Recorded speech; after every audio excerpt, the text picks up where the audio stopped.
नमस्कार। आचार सलील चैनल में आप लोग का स्वागत है। पिछले दिनों कर्नाटका के ऊपर एक वीडियो दिया और इसके बाद कर्नाटका में जो हुआ उसके बाद मुझे बहुत सारे मेल आए और लोगों ने मुझे बधाई दी।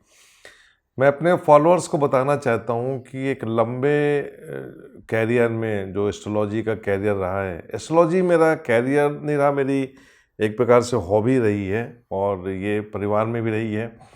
और मुझे वो दिन याद आते हैं कि किसी ने मुझको बोला था कि आप एस्ट्रोलॉजी को छोड़िएगा नहीं, एस्ट्रोलॉजी के माध्यम से आपको बहुत काम करना पड़ेगा आगे, और ख़ास तौर से जब परिवर्तन का दौर शुरू होगा और ख़ास तौर से 2019 से लेकर 2032 का जो हम युग परिवर्तन की बात कर रहे हैं, वहाँ पे एक बहुत योगदान रहेगा। इसलिए मेरे दोस्तों ने मुझको सलाह दिया था कि आप ज्योतिष मत छोड़िएगा। और उन दोस्तों में भारत के पूर्व प्रधानमंत्री स्वर्गीय चंद्रशेखर जी भी थे।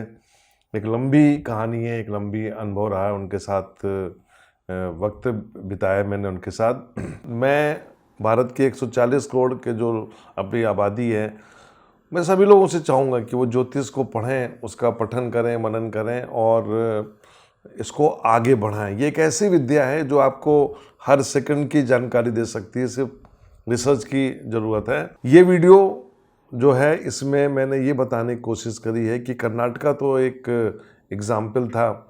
कुछ भविष्यवाणियों को लेके मैं आपको बताने जा रहा हूँ कि कौन कौन सी भविष्यवाणियाँ कैसे की गई। कुछ गलती भी हुई हैं और जो गलत भविष्यवाणियाँ हुई उनको मैंने अगले वीडियो में बताया भी है।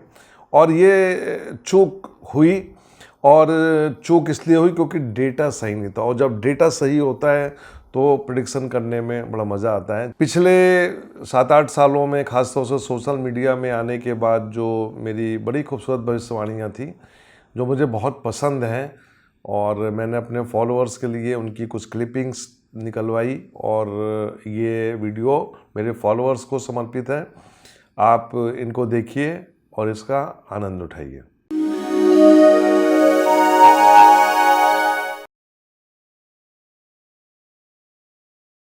और जहाँ तक एनडीए का सवाल है, एनडीए थोड़ा सा कम होगा।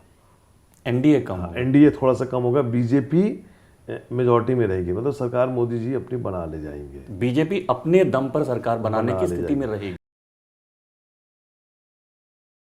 और वेस्ट बंगाल में जैसा आपने बताया, तो वेस्ट बंगाल में मेरे हिसाब से 20 से 22-25 इसके अच्छा, जी। वेस्ट बंगाल में इतनी ज्यादा सीटें मिल जाएंगी।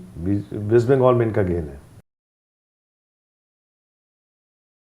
आपने डॉक्टर मनमोहन सिंह के प्रधानमंत्री बनने की बहुत सटीक भविष्यवाणी की थी कि वो 10 साल प्रधानमंत्री रहेंगे, और वो रहे भी।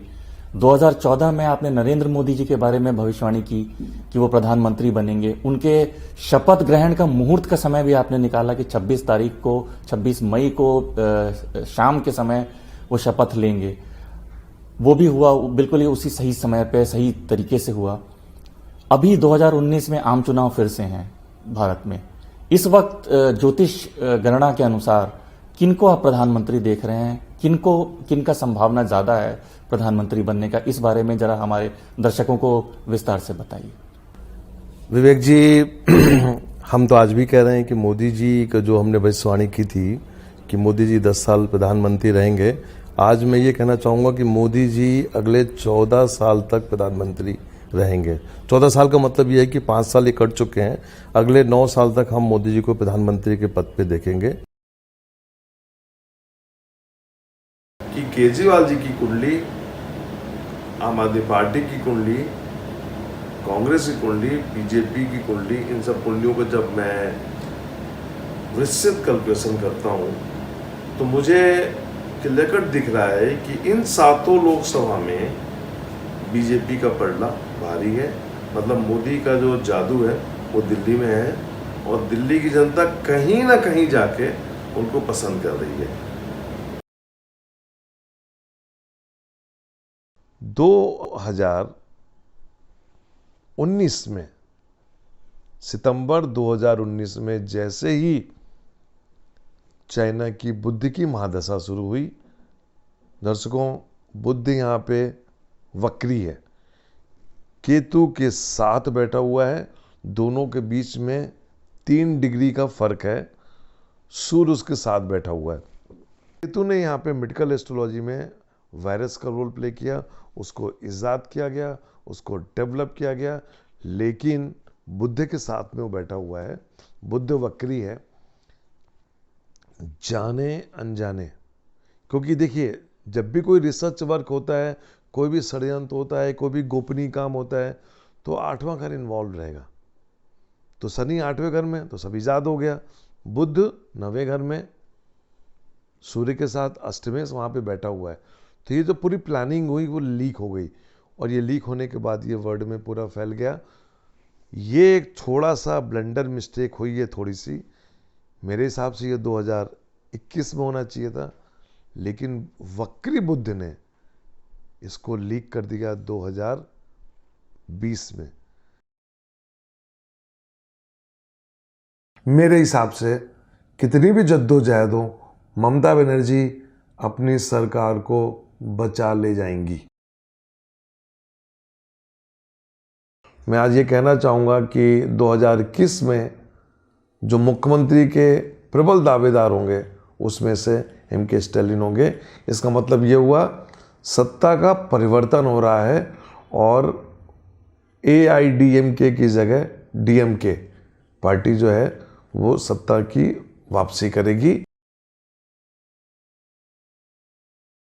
यदि हम कुंडली को बड़ी बारीकी से देखें तो शनि का गोचर अभी बहुत अच्छा है। तो मेरे हिसाब से 2020 से 21 और 21 से 22 यदि आपस में झगड़ा नहीं हुआ, आपस में मतलब कांग्रेस NCP और इनमें झगड़ा नहीं हुआ, तो आप ये मान के चलिए कि अगले 2-2.5 साल तक ये सरकार कहीं नहीं।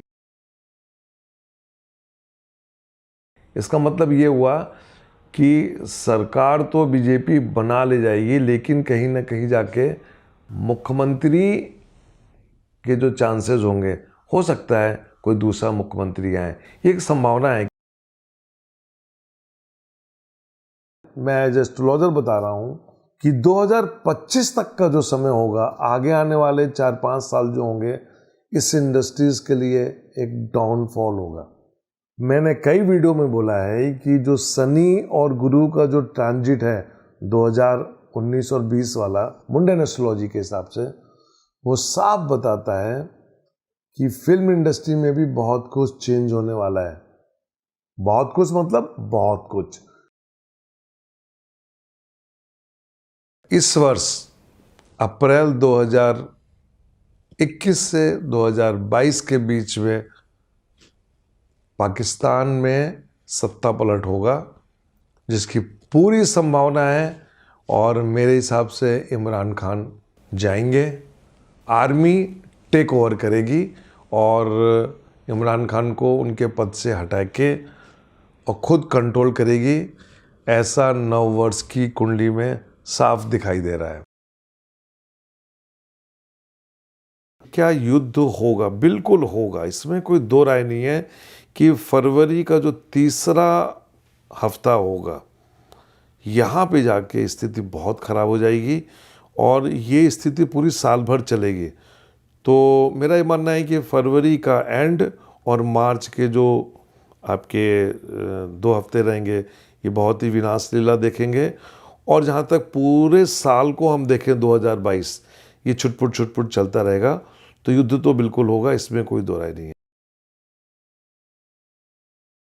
आप कहेंगे आचार्य जी आप दोनों को बोल रहे हैं, ये भी वो भी, तो बिल्कुल, क्योंकि कुंडली बिल्कुल बराबर टक्कर की है। लेकिन जहाँ तक मेरी व्यक्तिगत राय यदि आप मानेंगे, तो मैं समझता हूँ कि इन दोनों कुंडलियों में जो सबसे स्ट्रॉन्ग कुंडली है इस समय सुनाग की कुंडली है। हालांकि जितने भी डिबेट हो रहे हैं, जो लोगों का कहना है, उसके हिसाब से लिस्ट के फेवर में है।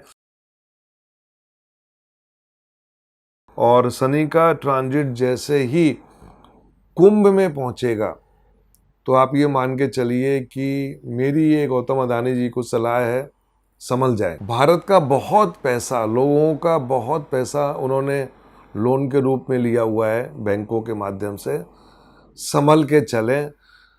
नहीं तो क्या होगा, कुंभ का शनि एकदम से नीचे गिराएगा।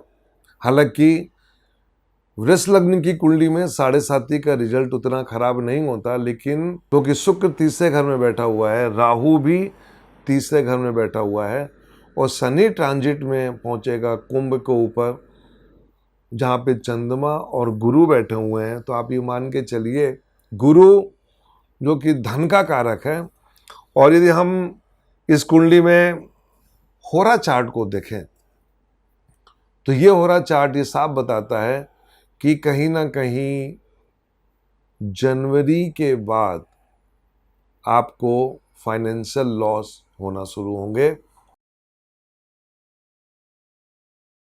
3 साल के बाद ये कंपनी आपको बहुत ही ज़बरदस्त मुनाफा देगी और उसका जो स्टार्टिंग होगा वो आप ये मान के चलिए 2022 जो कि शुरू हो चुका है, और 2022 में अक्टूबर सेकंड हाफ से आपको इसके फल मिलेंगे। आप भी देखिएगा, मैं भी देखूंगा और दोबारा चर्चा करेंगे आईटीसी के बारे में इस साल अक्टूबर के बाद। में अगली सरकार जो है, परिस्थितियों के हिसाब से कांग्रेस अपनी सरकार बनाने जा रही है। कांग्रेस सिंगल लार्जेस्ट पार्टी बन के आ रही है और मेरे हिसाब से जो कांग्रेस को सीट मिल रही है, उसको जो मैजिक फिगर जो मुझे दिख रहा है 115 से 120 के बीच में, और जो सेकंड लार्जेस्ट पार्टी है वो बीजेपी है, कहीं ना कहीं जाके 60 से 80 के बीच का फिगर है, और जो थर्ड पार्टी है वो जेडीएस है 20 से 25 के बीच में।